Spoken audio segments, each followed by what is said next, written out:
Hi friends, இன்னைக்கு நம்ம பார்க்க போகிற வீடியோவில் வந்து பார்த்தீங்க அப்படின்னா புதுசாக வந்து ஐபிஓல லிஸ்ட் ஆன ஒரு ஸ்டாக்கை தான் பார்க்க போகிறோம். அது வந்து பார்த்தீங்கன்னா ஒரு நல்ல பிரேக் அவுட் லெவலில் இருக்குது.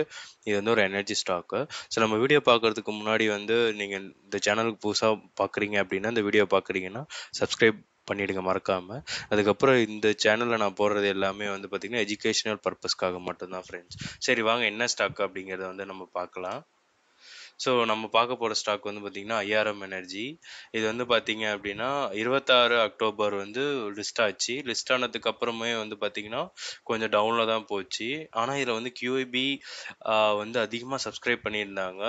மேபி அன்னைக்கு வந்து ஸ்டாக் மார்க்கெட் கொஞ்சம் டவுனாக இருந்ததுனால ப்ராஃபிட் புக் பண்ணியிருக்கலாம். அதுக்கப்புறம் வந்து பார்த்திங்கன்னா நவம்பர் 22 பார்த்திங்கன்னா நல்ல பையிங் நடந்திருக்கு. 4% கிட்ட. அதுக்கப்புறம் கேண்டில் மேலே தான் போயிருக்கு. இங்கே வந்து பிரேக் அவுட் பண்ண ட்ரை பண்ணியிருக்கு.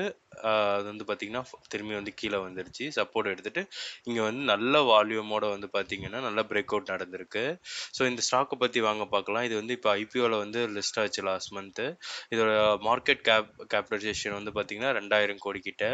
டெப்ட் வந்து 348 கோடி இருக்குது. ரிட்டர்ன் ஆன் ஈக்விட்டி வந்து பார்த்திங்கன்னா 21% இருக்குது.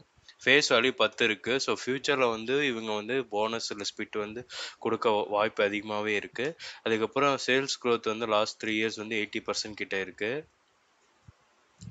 அதுக்கப்புறம் வந்து பார்த்திங்கன்னா இது வந்து ஒரு எனர்ஜி கம்பெனி. ஸோ சேல்ஸ் வந்து இன்க்ரீஸ் ஆகிட்டே தான் இருக்குது.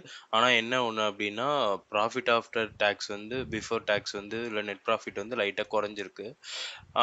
ஆனால் கண்டிப்பாக வந்து இப்போ வந்து எனர்ஜி ஸ்டாக்ஸ் எல்லாம் ரொம்ப பீக்கில் இருக்குது. அதனால் ஃப்யூச்சரில் வந்து இது கொஞ்சம் நல்லா இருக்கும். அதுக்கப்புறம் இந்த கம்பெனியில் ஒரு மைனஸ் என்ன அப்படின்னா அவங்க வந்து கேஷ் வந்து ஜென்ரேட் பண்ண மாட்றாங்க, மைனஸில் தான் இருக்குது. ஸோ அது ஒரு ட்ராபேக். அதுக்கப்புறம் வந்து பார்த்திங்கன்னா ப்ரொமோட்டர் வந்து 50% வந்து வச்சுருக்காங்க. டிஐ வந்து ஆல்மோஸ்ட் 10% வச்சுருக்காங்க. பப்ளிக் ஷேர் ஹோல்டிங் வந்து பார்த்திங்கன்னா 38% கிட்ட இருக்குது. இதோட ஸ்ட்ரென்த் இங்கே வந்து பார்த்தீங்கன்னா 52 வீக் ஹையில் இருக்குது. இதில் நம்ம பார்த்த மாரி மேபி இங்கே கொஞ்சம் கீழே இறங்கிட்டு மேலே போக வாய்ப்பு அதிகமாகவே இருக்குது. நீங்கள் லாங் டேர்ம் இன்வெஸ்ட் பண்ணுறீங்கன்னா கண்டிப்பாக இந்த ஸ்டாக்கில் நீங்கள் வந்து இன்வெஸ்ட் பண்ணலாம். அதுக்கப்புறம் வந்து பார்த்தீங்கன்னா book value per sharing improving last 2 years வந்து இம்ப்ரூவ் ஆகிட்டு இருக்கு. அதுக்கப்புறம் லாஸ்ட்டு குவார்ட்டர் வந்து பார்த்திங்கன்னா ரிசல்ட் கொஞ்சம் 14% எவ்வளோ கிட்ட வந்து கம்மியாக தான் இருந்தது. பட் ஆப்பர்ச்சுனிட்டி வந்து பார்க்கும்போது அப்படின்னு வந்து பார்த்தீங்கன்னா நம்மளுக்கு வந்து RSI இண்டிகேட்டிங் வந்து ப்ரைஸ் ஸ்ட்ரென்த் வந்து நல்லாவே இருக்குது. த்ரெட்ஸ் எதுவுமே இல்லை ஃப்ரெண்ட்ஸ். ஸோ டெக்னிக்கலில் வந்து இது வந்து புல்லிஷாக இருக்குது.